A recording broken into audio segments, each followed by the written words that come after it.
Oke.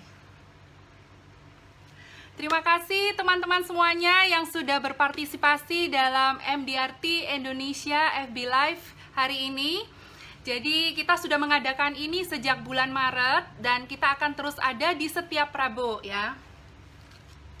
Nah, semangat pagi sahabat MDRT, terima kasih untuk partisipasinya hari ini. Kembali lagi di MDRT Indonesia Facebook Live. Kali ini perkenalkan dengan saya Melanie Juwono.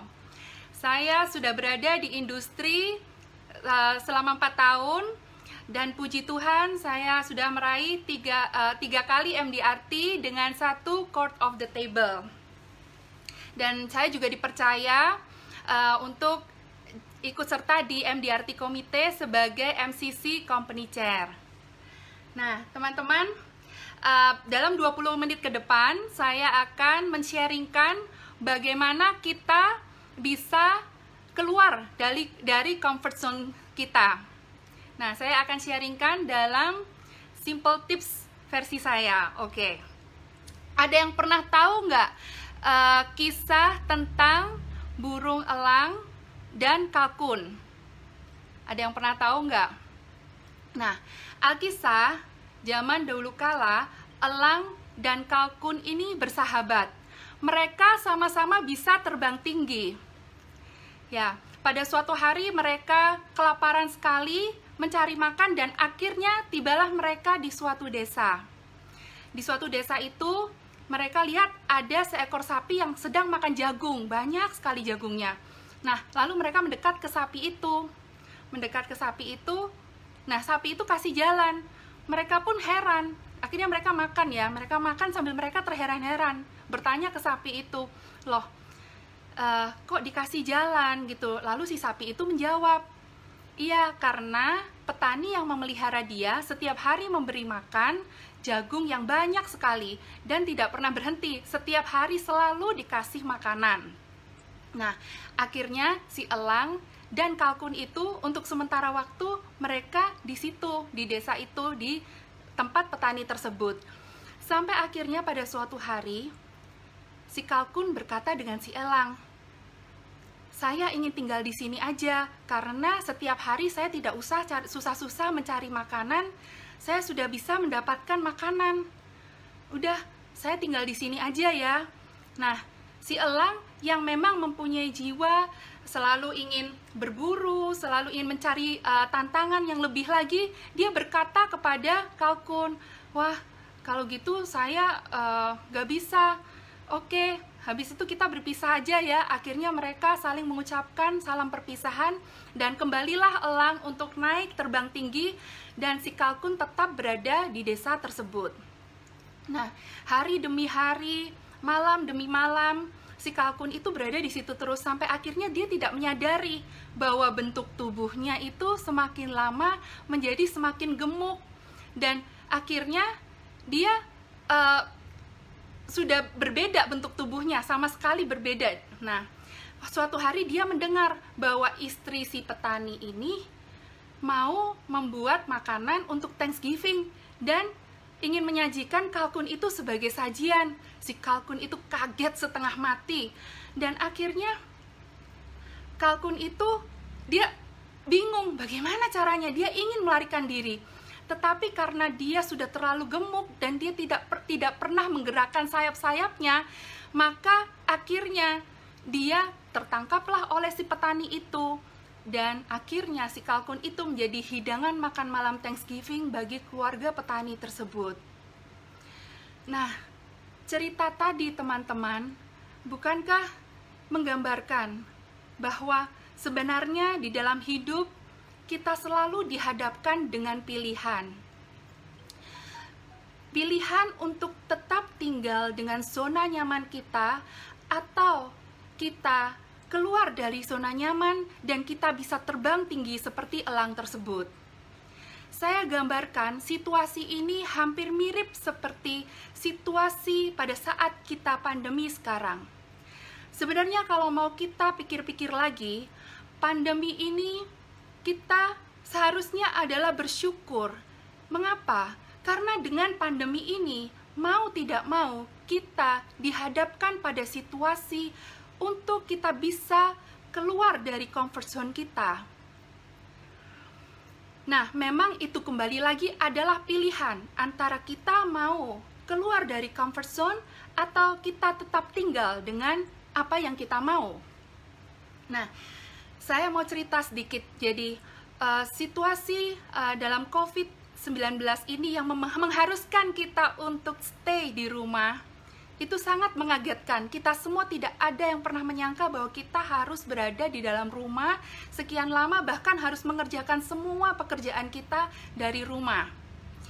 Nah, saya mempunyai simple tips bagaimana agar kita mempunyai suatu desire bisa bangkit dari comfort zone kita.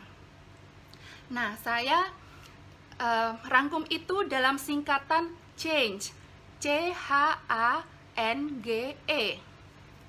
C yang pertama adalah courage to make decision. Courage to make decision. Jadi adalah kita harus mempunyai keinginan yang sangat kuat untuk membuat keputusan. Nah, bagaimana kita bisa mempunyai keinginan yang sangat kuat untuk membuat suatu keputusan untuk berubah? Kita kembalikan lagi, kita harus berdoa. Kita serahkan kepada Tuhan Sang Pencipta kita. Dan ini saya alami sendiri. Jadi, pada saat pertama kali di masa COVID, 20 Maret kita harus di rumah. Itu adalah masa-masa sulit. Sampai akhirnya, saya mendapatkan hikmat untuk bisa berdoa bersama dengan keluarga.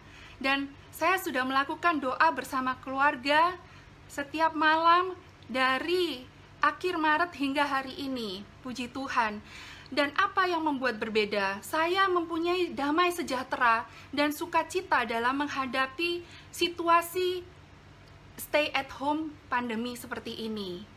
Jadi pertama adalah courage to make decision, dan kita bisa mendapatkannya bukan dengan kekuatan kita, tapi kita serahkan kembali kepada Sang Pencipta kita. Kita berdoa. Boleh ajak teman atau keluarga kita jika kita membutuhkan penopang untuk berdoa.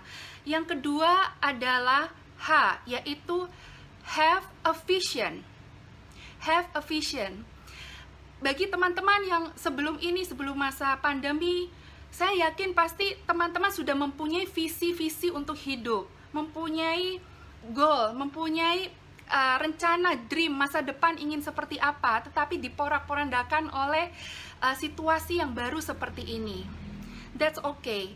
Kita bisa lagi merefleksikan kembali, dan saat-saat pandemi ini ketika kita berada di rumah, kita bisa merenungkan kembali apa yang sudah terjadi dan apa yang bisa kita pelajari, dan hal-hal apa yang nanti ke depan bisa kita jadikan mungkin visi yang baru. Dengan sekarang kita lihat banyak sekali kita dengan bekerja dari rumah, kita bisa Zoom, malah kita bisa menjangkau lebih lagi dengan berbagai macam media online.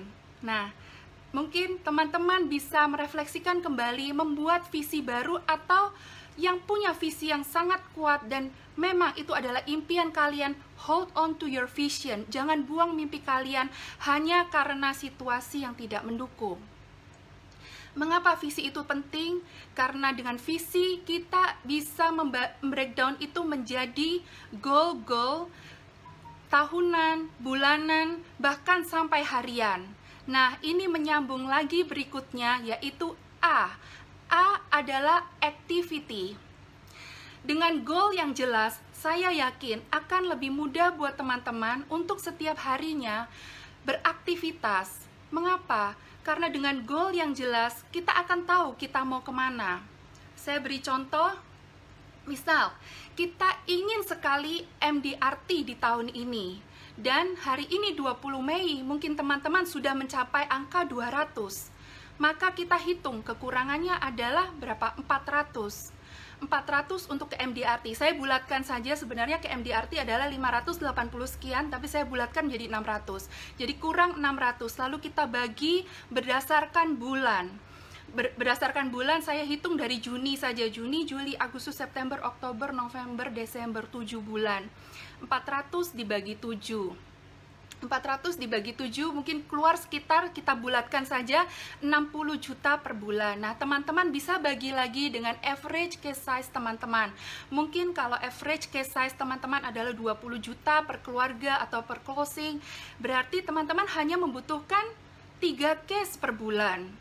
Bukankah itu maksudnya lebih meringankan ya? Kita ternyata hanya perlu 3 case loh 1 bulan. Nah, dari situ teman-teman bisa hitung sendiri. Dari butuh 3 case per bulan itu kita harus menyebar berapa banyak kebaikan, berapa banyak edukasi yang kita bisa berikan ke orang. Nah, teman-teman bisa hitung sendiri. Memang pola kerja akan berbeda dengan ketika kita face to face dengan telepon. Dan saya menemukan memang dengan bertelepon kita membutuhkan waktu yang cukup panjang dan kita membutuhkan effort yang lebih ketika kita face to face. Tapi tidak apa, itu kita belajar hal baru. Jadi setelah di activity, tadi sudah C, H, A, lalu N. N adalah no complaint. Jadi ketika kita sudah membuat keputusan berdasarkan tadi kita sudah berdoa, kita menyerahkan segalanya kepada Sang Pencipta, kepada Tuhan, kita membuat visi, lalu kita breakdown into goals, activity. Nah, sekarang kita harus menjalankan itu dengan hati yang lapang, no complaint. Jangan pernah membandingkan masa sekarang dengan masa lalu. Dan saya juga masih terus belajar untuk tidak membandingkan pencapaian-pencapaian masa lalu dengan apa yang ada sekarang. Jadi setiap hari kita belajar hal baru, setiap hari kita bertumbuh menjadi lebih baik dari hari kemarin, setiap hari. Lalu berikutnya adalah G. G adalah grateful. Ini menyambung lagi dari no complaint, jadi kita harus bersuka cita.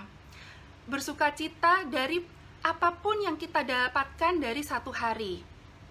Nah, misalnya kita dalam satu hari, kita sudah membuat schedule. Di saat-saat ini, ya mungkin sama ya, setiap perusahaan kita banyak sekali meeting-meeting online dan banyak sekali yang bagus-bagus. Jadi kita ingin sekali kayaknya belajar ini, belajar itu, banyak sekali. Bahkan kadang bisa beruntutan jamnya, bisa habis 2 jam, 2 jam kemudian ada lagi, 2 jam kemudian. Nah, teman-teman bisa mengatur waktu. Nah, ketika mengatur waktu untuk apa? Yaitu tetap menyebar kebaikan. The benefit of life insurance.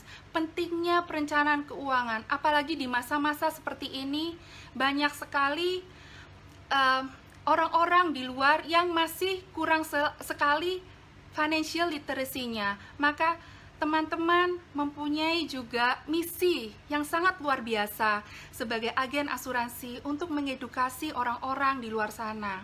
Nah, kita bersyukur untuk setiap pencapaian kita. Misalnya kita targetkan 4 orang, ternyata dari 4 orang tersebut kita hanya bisa telepon 2. Karena 1-2 hal kita sudah berusaha sekuat tenaga. Tidak usah maksudnya kayak menghukum diri sendiri, kita be grateful. Siapapun yang kita temui, tebar kebaikan sebanyak mungkin. Sampai ada di satu hari pun, di satu minggu, di diary saya tulis yaitu, remember to always add value to your clients and everyone. Jadi saya mengingatkan diri saya sendiri untuk selalu memberikan add value kepada setiap orang yang saya telepon, baik itu saya mau melakukan penjualan atau tidak. Dan it makes a huge difference. Itu membuat perubahan yang luar biasa. Kalau yang mungkin di awal bulan waktu kita dari pandemi lockdown 20 Maret sampai 20 April, jujur saya agak culture shock ya, agak kaget gitu. Dan saya sempat berpikir, bagaimana saya bisa raih apa yang saya mau di tahun ini sementara kita harus di rumah. Dan saya tipikal orang ekstrovert yang harus keluar. Saya nggak bisa, dan saya belum pernah closing dengan bercerita dengan orang di telepon, belum pernah. Akhirnya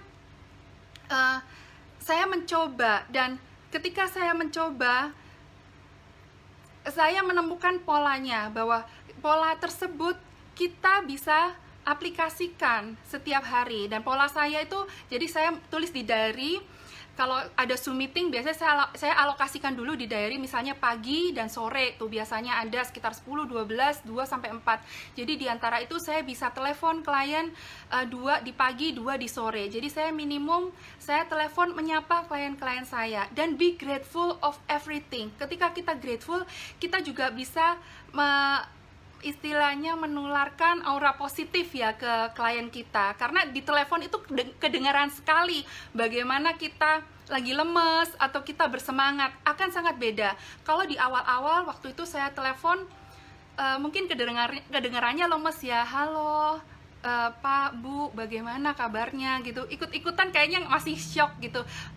Oh iya seperti ini, dan saya hanya mengiya-iyakan saja gitu loh. Tapi sekarang pada saat ini saya sudah lebih bangkit, dan berkat doa, berkat yang saya lakukan tadi, itu saya menjadi lebih semangat, dan saya ketika bertelepon saya sudah tidak lemes lagi. Jadi saya menularkan something positif ke orang yang saya telepon. Terakhir adalah explore opportunity.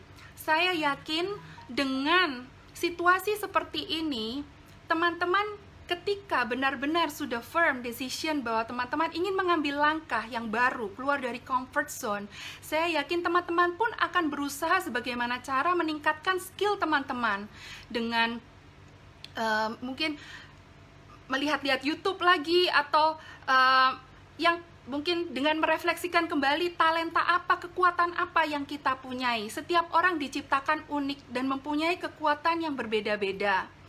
Dan saya yakin dengan talenta yang setiap teman-teman miliki, pasti akan ada peluang-peluang baru di masa COVID ini, bahkan sesudah masa COVID ini. Contoh, kalau saya dalam memprospek, kekuatan saya adalah di bercerita dan di perencanaan keuangan. Jadi itu yang saya lakukan ketika saya bertelepon dengan klien saya. Jadi saya tidak pakai teori-teori atau hitungan yang agak jelimet gitu.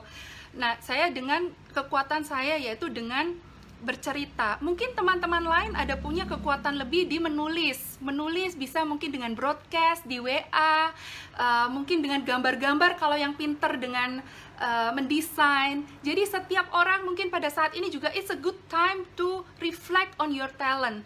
Ini adalah waktu yang bagus juga untuk refleksi kembali, kita mempunyai kekuatan itu di mana, dan jadikan kekuatan itu untuk memberkati orang-orang di sekeliling kita.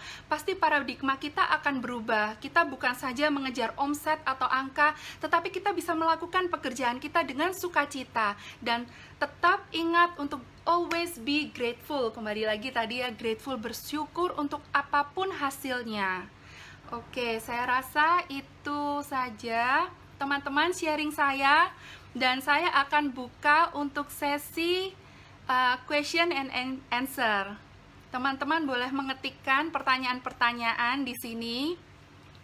Oke, saya ulang lagi ya. Jadi change, C, yang pertama adalah courage to make decision.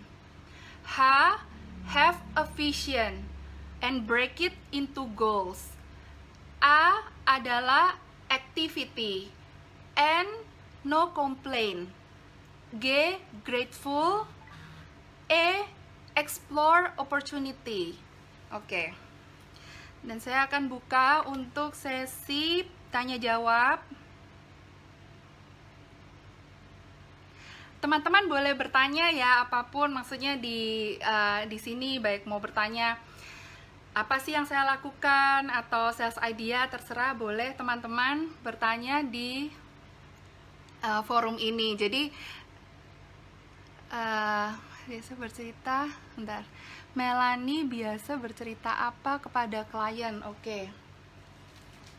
Jadi saya biasanya ketika saya bertelepon, melakukan telepon seperti biasa ya. Jadi kita tidak sekedar menelepon hanya karena kita mau prospek klien kita, tapi kita benar-benar concern, kita tanyakan, karena semua saat ini orang-orang dalam keadaan yang sulit juga. Jadi kita juga bertanya bagaimana kabarnya, Ko bagaimana kabarnya, atau C, Pak, Bu, bagaimana kabarnya pada saat ini. Dan mereka biasanya kan akan menimpali, oh kabar saya begini. Nah, Setelah saya bercerita, biasanya mereka juga akan bertanya, bagaimana keadaan kamu? Oh, saya luar biasa. Saya juga bercerita apa adanya seperti saya cerita ke teman. Jadi, saya memang pertama melewati masa-masa sulit, tapi sekarang maksudnya untuk menghadapi hal ini, tapi saya bangkit dan luar biasa banyak juga orang-orang ternyata sekarang yang lebih aware tentang perencanaan keuangan. Nah, terus dari situ saya juga bercerita tentang sales idea ya. Jadi, saya masukkan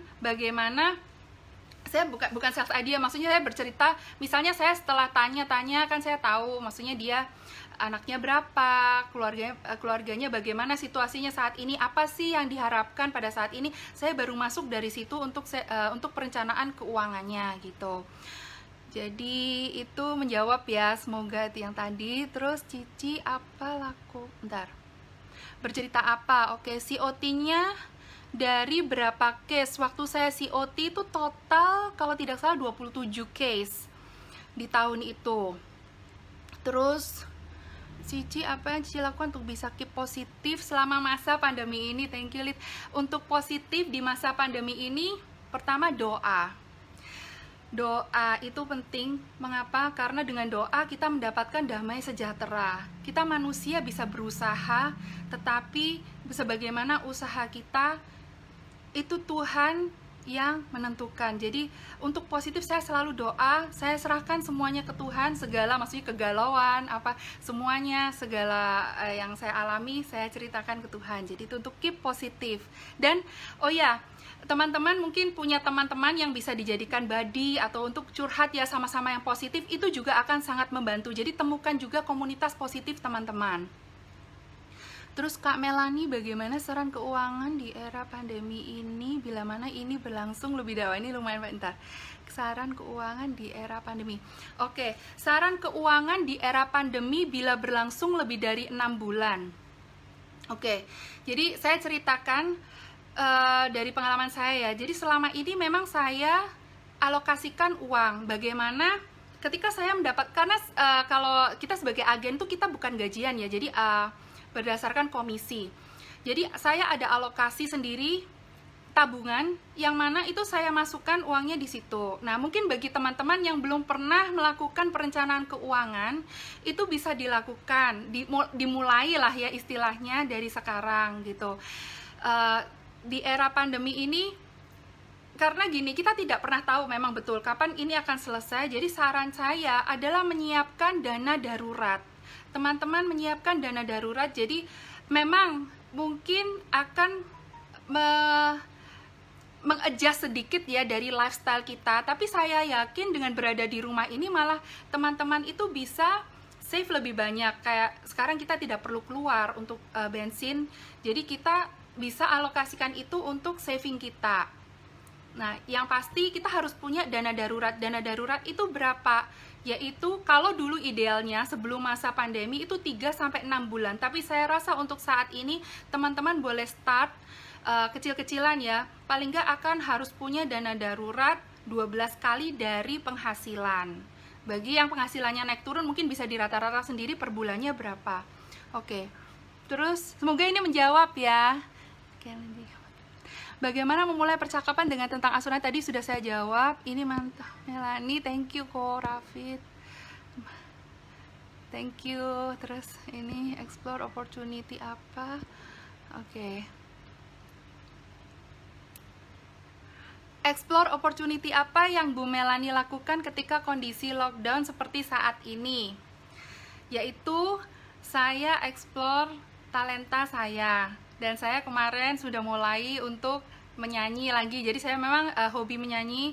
Mengapa saya menyanyi? Sebenarnya saya hanya ingin sharing talenta saya untuk menghibur orang. Itu aja, tidak lebih dari itu. Ya, ternyata saya dapat peluang, ada teman mengajak saya untuk duet bareng. Ya, contohnya seperti itu. Jadi bisa yang di luar pekerjaan kita, tapi dengan itu kita kan bisa menjalin hubungan dengan orang lebih banyak lagi. Jadi kita bisa mendapatkan teman lebih banyak lagi justru di masa pandemi ini gitu. Itu semoga menjawab ya. Explore opportunity. Ini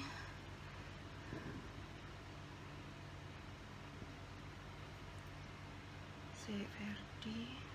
Oke, dalam situasi ekonomi yang lagi down, gimana tipsnya menciptakan peluang sukses agar pasti bisa capai deal closing? Oke, saya sarankan lagi, jadi saat ini kita jangan berfokus pada closingnya atau pada omsetnya. Yang lebih penting di saat ini adalah fokus bagaimana kita bisa memberikan nilai lebih ke orang-orang yang kita bertelepon. Kita di industri ini tentunya mempunyai literasi keuangan yang lebih bagus dari orang-orang di luar sana. Sharingkan itu positively dengan tulus. Nah, teman-teman tidak usah mikir mau closing berapa, apa, mau buka proposal berapa, tidak usah mikir itu. Yang penting kalau teman-teman sharing dengan tulus, saya yakin orang-orang pun bisa merasa kebaikan teman-teman. Dan saya yakin kalau kita berbuat baik, maka Tuhan juga tidak menutup mata, Dia akan memberikan sesuai dengan usaha yang sudah kita lakukan. Gitu. Terima kasih. Thank you Civili. Mbak Ika, halo. Terima kasih sharingnya. Boleh tahu sudah berapa kali? Ya, tadi saya sudah sebutkan 3 kali MDRT dengan 1 COT. Puji Tuhan. Di tahun COVID ini sudah capai, puji Tuhan. Saya di COVID-19 ini, saya sudah kurang tinggal 90 juta tuh MDRT. Boleh share cara jualannya? Tadi sudah saya sharingkan ya. Go to the next chapter. Thank you Pak Edi Mak. Kartika, thank you. Ini siapa lagi? CMJ, mungkin ada lagi. Oke, masih ada waktu ya. Saya mau bagikan satu cerita nih. Ini saya mau bagikan satu cerita. Oke. Saya jawab satu lagi, terus saya mau sharingkan satu cerita ya untuk menguatkan teman-teman. Yeni Huang, Yenti, saya lebih pede dengan WA, nggak apa-apa. Saya lebih pede dengan WA daripada telepon. Apakah dengan WA bisa efektif juga? Dan bagaimana cara supaya bisa pede untuk telepon? Oke, kalau teman-teman masih pedenya WA daripada telepon, tidak apa-apa. Yang penting kata-kata teman-teman tuh jangan terlalu panjang dan jangan kesannya tuh seperti jualan. Karena sebenarnya kita ini bukan berjualan produk, tapi kita adalah men-sharingkan edukasi sebenarnya di industri ini. Jadi buatlah sekreatif mungkin kata-katanya sehingga orang pun mau melihat. Nah, itu dibutuhkan skill set yang baru. Saat ini adalah saat yang tepat untuk teman-teman explore banyak hal. Mungkin yang suka WA bisa mulai start menulis hal-hal yang lebih menarik. Yang pandai di telepon bisa mengasah cara berbicaranya dengan bercerita. Jadi kita pun bisa lebih efektif dalam men-sharingkan kebaikan tentang pentingnya perencanaan keuangan. Ikhlas. Oke, ini mungkin bisa menjawab juga pertanyaan ini, sharing dengan ikhlas. Oke, kenapa saya sangat menekankan sharing dengan tulus, dengan ikhlas? Jadi ada satu cerita, ketika PSBB ini, beberapa minggu yang lalu, saya pingin banget makan soto. Lalu saya singgah di satu depot, sepi sekali. Dan itu di depot itu dijaga oleh seorang pemuda. Nah, setelah kan karena sepi jadi bisa ngobrol, saya tanya, loh, Pak, sudah berapa lama buka ini segala macam. Terus dia cerita, dia sebenarnya mulai jaga di situ karena dia di PHK dulu. Nah, ini sebenarnya punya abahnya dia, jadi ayahnya dia. Lalu saya bertanya kan ke dia, memang digaji berapa? Maksudnya bukan gitu ya, bukan digaji berapa, tapi ini pakai profit sharing atau digaji? Karena kan kerja sama abahnya. Saya ingin tahu, ini ngomong-ngomong Pak, Bapak ini digaji atau profit sharing nih sama abahnya. Terus dia cerita, sebenarnya Mbak nggak ada digaji ataupun di profit sharing, jadi terserah abahnya. Jadi di akhir malam itu kalau abahnya datang dan habis hitung duit, itu terserah abahnya mau kasih berapa. Nah, saya langsung berpikir seperti ini, dia itu kan jaga nih, misalnya dari sore sampai malam anggap, itu kan dia tahu seberapa ramenya atau seberapa sepinya depot itu ya. Kalau rame banget dan dia tahu uang yang diterima itu banyak, dan ketika dia terima dari abahnya itu hanya sedikit, apa yang dirasa ya? Dia langsung jawab loh, Mbak, bukan lihat seperti itunya. Oh, apa yang diterima itu saya terima. Opo sing dikei itu ditompo, istilahnya ya orang Jawa ya kalau ada yang Jawa. Apa yang diterima tuh saya terima dengan rasa syukur, dengan bersyukur. Karena kalau kita nerimanya nggak enak, kita mau pakai uangnya juga nggak enak. Saya tertampar sekali loh. Karena saya pikir gini, iya ya, kadang-kadang tuh kita berbuat kebaikan, kita mungkin nilai kebaikan kita 8, kita pengen dapat 8 juga. Ternyata itu tidak seperti itu cara bekerjanya Tuhan. Jadi kebaikan itu harus kita terus sebarkan, dan itu adalah bagian Tuhan mau memberikan seberapa yang bisa kita terima, dan terima apapun dengan sukacita. Nah, sejak saat itu mindset saya juga untuk bekerja di masa pandemi itu berubah sekali. Saya ketika telepon tuh saya sukacita sekali. Orangnya sudah terima telepon saya tuh saya udah seneng. Kenapa? Karena saya tahu bahwa dia masih eksis, masih hidup, dan masih sehat. Itu sudah penting banget buat saya. Maksudnya jangan sampai orang nasabah yang saya telepon itu mungkin lagi terbaring sakit atau bagaimana, tapi mendengar dia udah angkat telepon, masih suaranya masih bagus, oh berarti sehat walafiat, itu sudah sukacita tersendiri. Makanya nada suaranya ketika telepon pun sudah berbeda gitu loh, dan saya tidak memikirkan lagi closing nggak closing ya sama orang ini, tidak memikirkan lagi. Yang penting buat saya bisa berkomunikasi, saya tahu keluarganya semua oke, tidak ada yang terkena COVID. Buat saya tuh it's so grateful sudah. Nah, dari situ kita bercerita lebih. Jadi itu semoga membantu ya teman-teman untuk bagaimana membuka juga conversation di masa pandemi ini. Kurang 10 menit. Oke, mungkin ada lagi yang mau menanyakan, masih ada 10 menit loh. Cerita, thank you. Cerita story of the week, thank you Pak Edimak.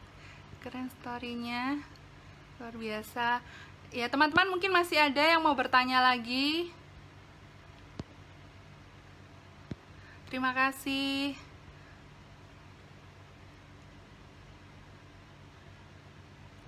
Ya, oke. Boleh loh bertanya apapun nih, inspiring. Iya, 10 menit untuk nyanyi dong. Enggak, jangan nyanyi deh, nanti habis suaranya. Nanti kalau nyanyi lihat di link IG saja. Oh iya teman-teman, jangan lupa. Jadi Facebook MDRT ini selain mempunyai Facebook Live, kita juga ada Instagram ya, Instagram MDRT. Jadi teman-teman kalau yang mungkin eksisnya suka di IG pun bisa dengan mudah mengakses segala informasi dari $1 Million Roundtable Committee. Jadi kita juga post di 2 tempat, di Facebook juga di Instagram. Jadi dua-duanya kita eksis di situ. Lalu bentar.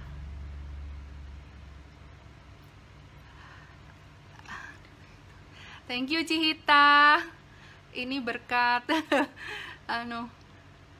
Let's Make Up kemarin ya, sama-sama nih kita. Apa yang memotivasi? Oke, apa yang memotivasi Cici untuk eksis di bisnis ini?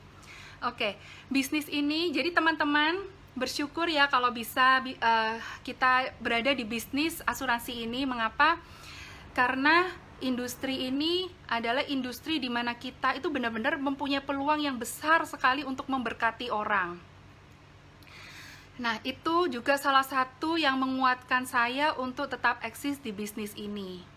Jadi kita bisa memberkati orang dengan edukasi, kita bisa memberkati orang dengan perencanaan keuangan yang benar. Pada saat mereka terjadi resiko, kita ada di situ untuk membantu mereka. Pada saat mereka kesulitan, bukan uang ala kadarnya yang bisa kita bantu, tapi uang yang proper, yang huge amount. Tip-tip untuk agen ini sudah, Melanie.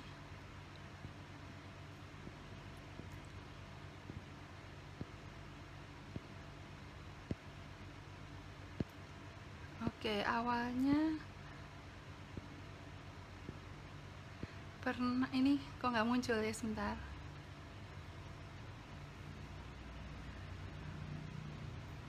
Oke, ada lagi nggak ini?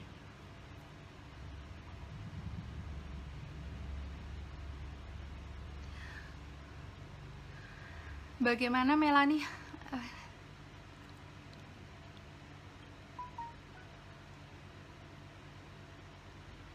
Oke, ini si penjual soto akhirnya closing atau no closing. Sebenarnya saya hanya bercerita-cerita ya sama dia ya, jadi bukan berpikiran untuk meng-closing dia, tapi boleh nih, ini good idea juga ya, nanti saya kembali lagi ke dia. Apa yang bisa lakukan? Apa yang bisa kita lakukan bila nasabah bilang kondisi pandemik, keuangannya ya, keuangannya masih kacau, nggak apa-apa. Jadi kita tetap berempati ke mereka, tetap kita tanyakan dan tetap kita tekankan pentingnya perencanaan keuangan atau menyiapkan plan di unplan-nya dari semua yang terjadi saat ini ya. Jadi tetap bina hubungan. Kita nggak perlu kok maksa-maksa sampai memang orang beberapa memang ada yang sangat lagi kesulitan ekonomi pada saat ini. Kita tetap keep in touch dan berempati dengan mereka. Dan tetap kita jadi teman edukasi. Marah nggak ketika telepon? Oh, pernah nggak ketika telepon saat itu kondisi lagi terpuruk, mungkin sakit atau terkena musibah, motivasi apa yang bisa kita berikan?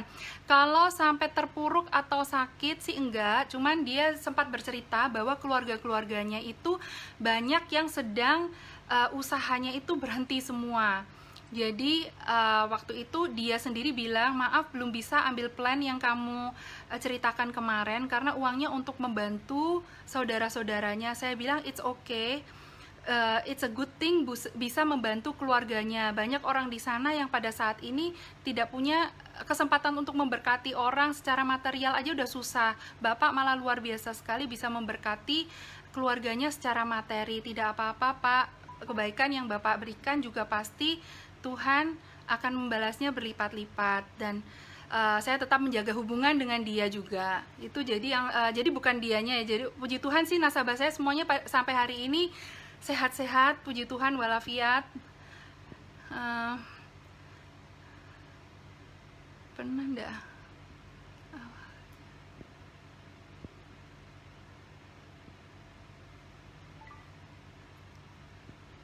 Siapa tokoh atau sosok mentor di industri buat Melanie ya? Kalau sosok yang saya lihat di industri ini, saya terinspirasi sekali dengan orang-orang di MDRT. Jadi banyak sekali ya, seperti waktu itu juga ketika saya ke annual meeting, banyak sekali orang-orang yang saya terinspirasi.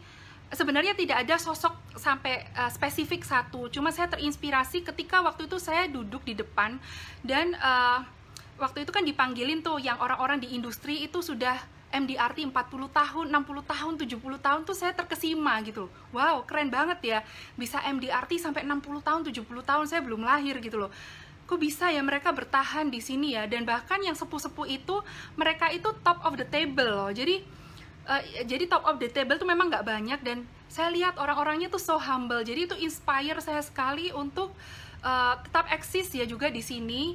Jadi itu inspire saya juga untuk semakin saya lihat ya semakin tinggi pencapaian seseorang, orang itu terlihat semakin kalem dan semakin humble. Itu inspire saya sekali sih ketika ke annual meeting. Saya lihat orang-orang yang dipanggilin berdiri-berdiri itu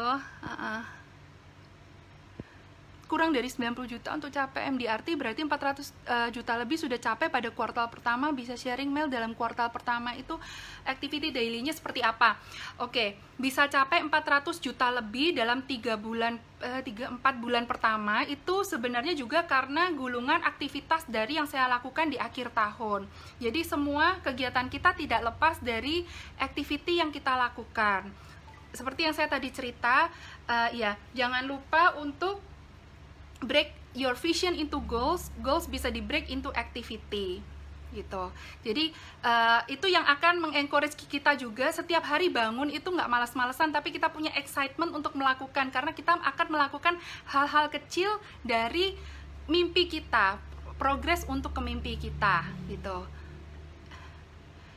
Kalau activity daily saya sekarang itu jadi nggak muluk-muluk ya, saya nggak muluk-muluk, saya targetkan saya bisa bercerita ke 4 orang satu hari. Kenapa 4 orang? Karena saya sudah lihat ketika bertelepon secara berkualitas itu minimum 30 menit. 30 menit bisa sampai 1 jam. Jadi satu orang bisa 1 jam, kalau bayangkan 4 orang berarti sudah takes 4 jam. Di luar itu saya ada kalau ada slot Zoom meeting, jadi saya alokasikan. Jadi saya kombinasi antara belajar dan saya beraktivitas setiap hari selama masa pandemi ini. Oke, thank you. Halo Ci, Florencia Rika, Cirika, Dita, thank you. Tips proteksi yang disarankan untuk nasabah dalam masa ini, tips proteksi yang penting saya rasa pastinya adalah proteksi untuk kesehatan. Karena pada saat ini kita semua beresiko resiko kita untuk sakit tuh lebih tinggi. Jadi kalau memang teman-teman yang belum pernah beli asuransi kesehatan sama sekali, sangat disarankan untuk boleh memikirkannya. Boleh hubungi dengan rekan-rekan agen yang teman-teman percaya untuk konsultasi. Lalu itu oke. Thank you sharingnya, mohon tipsnya Ci agen mencapai ini sudah.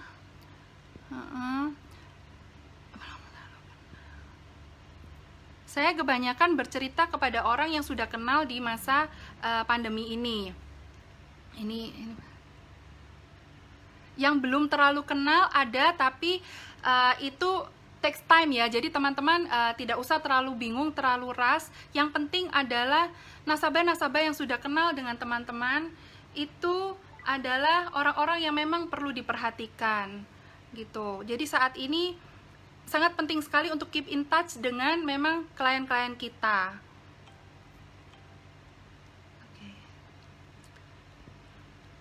Tadi ini sudah ya, kayaknya udah menjawab semua. Oke, demikian teman-teman. Masih ada lagi nggak ini? Oke, nggak ada lagi ya. Kayaknya sudah. Oke, sudah semua.